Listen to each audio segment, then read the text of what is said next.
balader dans un cimetière, ça rappelle à toutes ces personnes qui ont vécu une vie comme moi, des gens qui étaient eux-mêmes une fois irremplaçables, qui ont tous été remplacés, justement, comme dit le vieux dicton. Ça me rappelle aussi une balade que j'ai faite une fois, moi, dans un cimetière avec mon enseignant, qui m'a indiqué le petit tiret qu'on voit là entre la date de naissance et la date de mort. Et le fait que justement tout ce qu'on vit, tout ce qu'on aime, tous les problèmes, tous les drames, tout ce qu'on vit à travers les longues années seront réduits justement à ce petit tiret. Que ma vie va être réduite à ça. Ah, c'est décompresse. De dépersonnaliser les drames et les détails dans lesquels on peut souvent se mêler. De tenir notre vie, de mener notre vie de manière plus ludique, plus légère.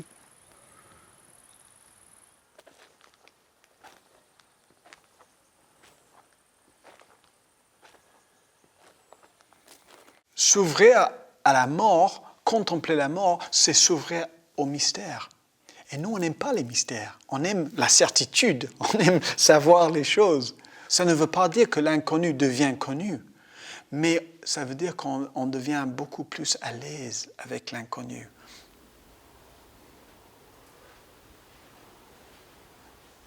L'être humain s'est raconté des histoires pour inventer un paradis ou un enfer ou d'autres cycles de vie ou une autre sorte de cosmologie qui essaye de rendre le grand mystère de la mort quelque chose de connu. Bon, la mort reste inconnue, mais ces histoires aident à s'orienter vers quelque chose. Mais nous, on a perdu ces histoires, on a perdu nos cosmologies. Dans la tradition bouddhiste, justement, la contemplation de la mort, c'est beaucoup mis en avant. L'idée de se rappeler quotidiennement, tout le temps, que là, ça ne va pas durer. Je ne sais pas quand, je ne sais pas comment. Et ainsi, mettre l'accent sur la nature fragile de sa vie est aussi une manière de mettre l'accent sur la nature précieuse de cette vie. Parce que c'est fragile, qu'est-ce que c'est précieux.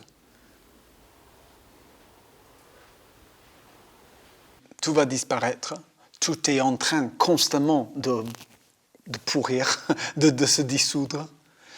Mais on a construit un monde humain maintenant où il y a beaucoup de confort. Pas pour tout le monde, mais pour certains, pour peut-être beaucoup de nous, beaucoup de confort et beaucoup de convénience. Et lorsqu'on vit dans ce confort et ce convénience et un monde qui semble être stable, nos bâtiments sont stables, c'est très bien qu'on a des maisons qui n'écroulent pas.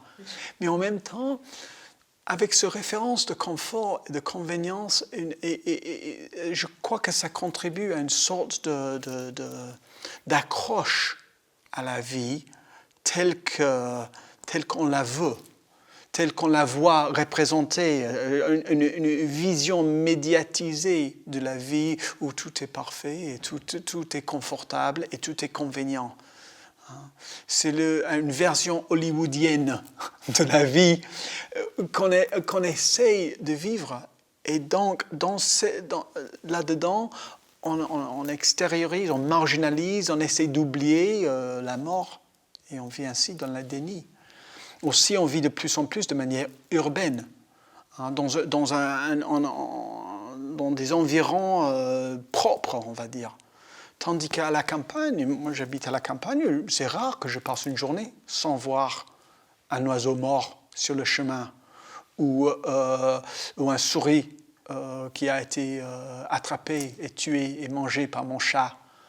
Ou justement où on est plus proche au rythme des saisons, où on voit des feuilles mortes, la fait que la vie et la mort s'embrassent de manière tout à fait normale et en fait de manière belle, c'est quelque chose de beau que la vie et la mort font un en fait.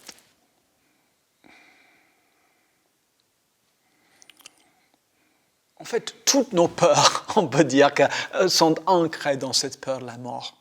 Donc, ainsi libérés de la peur de mourir, et donc libérés de la peur de vivre, on trouve que notre vie peut devenir vraiment plus créative, plus osée, plus audacieuse, peut-être, parce qu'on n'a rien à défendre.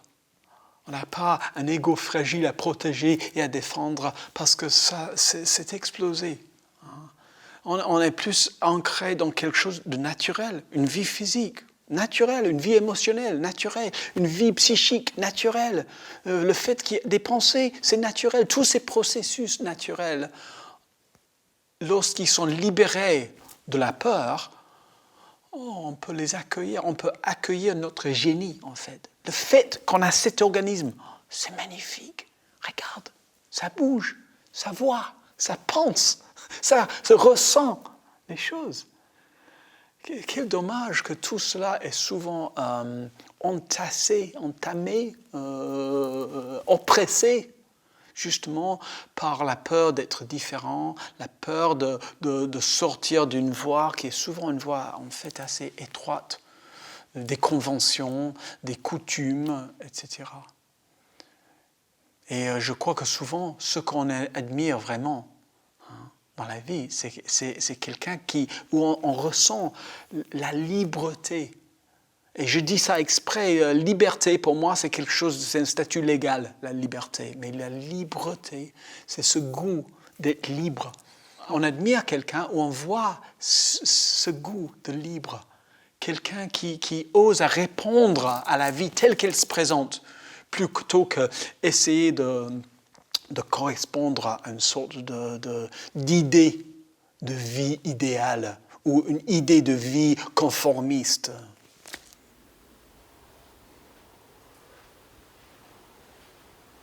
Si on veut bien mourir, faut d'abord peut-être apprendre à bien vivre. Et dans les moments maintenant où on est moins confronté, peut-être vous avez peut-être des difficultés chez vous aussi, des difficultés physiques, des difficultés relationnelles, etc.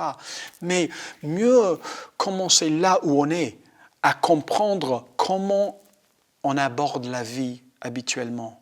Quels sont mes schémas, mes défenses, afin de pouvoir me familiariser avec ces schémas, afin de pouvoir les comprendre, les aborder, les explorer, les libérer.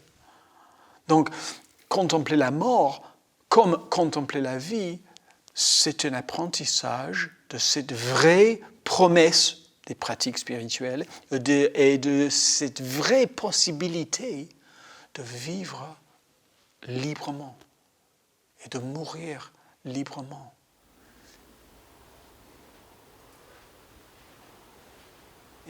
Et c'est un peu contre-intuitif parce qu'on a toutes sortes d'idées de la morbidité quand on contemple la mort. Mais au contraire, en fait, se familiariser avec cette notion de mortalité, se réconcilier vraiment avec le fait que je vais mourir et je ne sais pas quand, mais bientôt, dans quelques jours ou dans quelques décennies, mais c'est aussi bientôt.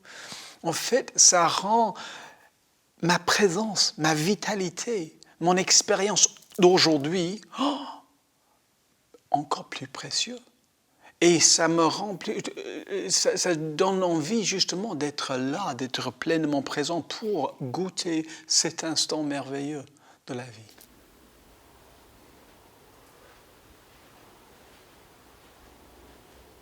J'aime beaucoup les squelettes, en fait. J'ai un squelette dans mon bureau.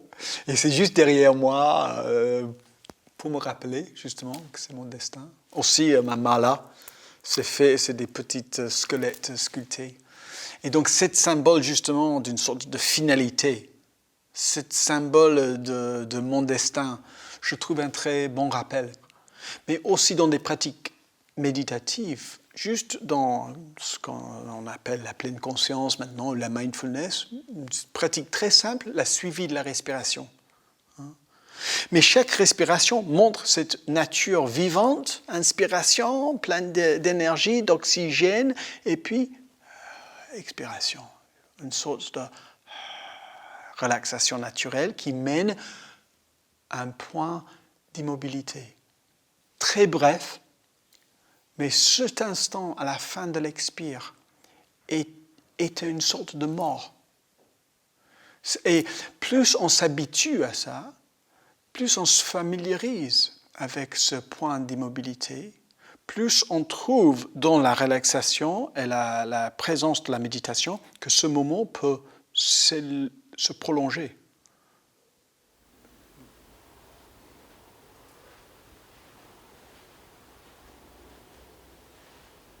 J'adore la question, c'est quoi le sens de la vie? Comme s'il y a un sens de la vie. Ça, c'est le sens de la vie. On vit le sens de la vie. Être vivant, c'est le sens de la vie. Et donc, le déploiement de ma vie, c'est le sens de ma vie. Essayer de trouver un sens extérieur, un sens explicatif, c'est trop étroit. Si vraiment la vie, dans son immensité, sa vasteté, son infinité, comment est-ce que la vie peut être confinée et réduite à une sorte de truc qu'on peut poster sur Facebook? Non, c'est ça le sens de la vie. Et donc, pour apprécier le sens de la vie, il faut être là, à l'intérieur de l'expérience telle qu'elle se déploie.